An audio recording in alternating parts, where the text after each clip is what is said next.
Bertrand Gélensperger, bonjour. Bonjour. Vous êtes le cofondateur de lafourchette.com, le premier site français des réservations des restaurants en ligne. Dites-nous, comment en êtes-vous venu à créer cette entreprise ? Alors tout simplement, lafourchette.com est notre troisième entreprise. La première était dans Internet en 99, la seconde est dans le secteur de la restauration à partir de 2002.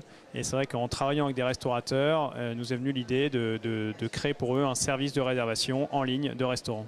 Justement, vous avez déjà créé 3 entreprises et quel est votre meilleur souvenir en tant qu'entrepreneur ? Alors le meilleur souvenir, c'est chez La Fourchette. C'est après plus de 3 ans de travail et de difficultés, parce qu'il faut dire ce qu'il y a beaucoup de difficultés dans les parcours entrepreneuriaux. Quand au mois d'août, alors que j'étais en vacances, mon associé m'appelle pour me dire qu'on avait déjà fait le 5 août autant de réservations que tout le mois d'août de l'année d'avant. Donc, ce qui voulait dire qu'on était sur une très forte croissance et que donc a priori la mayonnaise avait commencé à prendre. Vous venez d'intervenir dans la conférence Les super pouvoirs de l'entrepreneur numérique. Quels sont vos super pouvoirs en tant qu'entrepreneur numérique ? Alors, je crois qu'il y a 3 super pouvoirs à minima. Le premier super pouvoir, c'est l'information et la formation. Internet est une source incroyable de contenu, donc sur tous les domaines, à la fois des domaines liés au business comme les RH, la vente, les technologies évidemment, mais aussi sur des domaines plus généraux, sur les marchés, la restauration pour nous.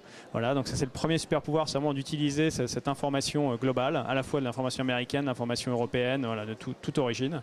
Deuxième super pouvoir, c'est les outils qui font gagner beaucoup de temps en termes d'organisation. Donc c'est vrai qu'avec les agendas partagés, avec les smartphones, etc., je trouve qu'on gagne beaucoup de temps dans son organisation du temps. Et la troisième chose, c'est vraiment le côté rencontre, réseau, à la fois pour faire du business, donc rencontrer des potentiels clients ou discuter, échanger, mais aussi en termes de recrutement. Aujourd'hui, le recrutement passe par Internet et c'est vrai que ça permet de rencontrer très très vite beaucoup de candidats qui ont envie de venir bosser pour nous, donc ça c'est super. Et quel outil numérique vous utilisez ? Est-ce que vous avez un exemple concret ? Alors, l'outil numérique que j'utilise, oui, beaucoup, c'est Dropbox, qui permet de stocker les fichiers très simplement. Vraiment, c'est n'importe qui peut le faire et d'y avoir accès de mon smartphone, de mon ordinateur chez moi ou de n'importe où en déplacement. En me connectant sur Internet, j'ai accès à tous mes fichiers. Donc, ça permet évidemment d'avoir l'information où qu'on soit. Est-ce que vous avez un petit conseil à donner aux créateurs d'entreprises, aux entrepreneurs ?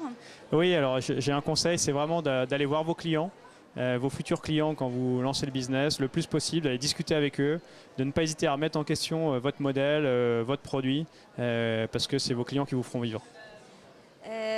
Bertrand Gélensperger, merci beaucoup pour cette interview et pour vos conseils. Je rappelle que vous êtes le cofondateur de lafourchette.com et que c'est votre 3e société que vous avez créée.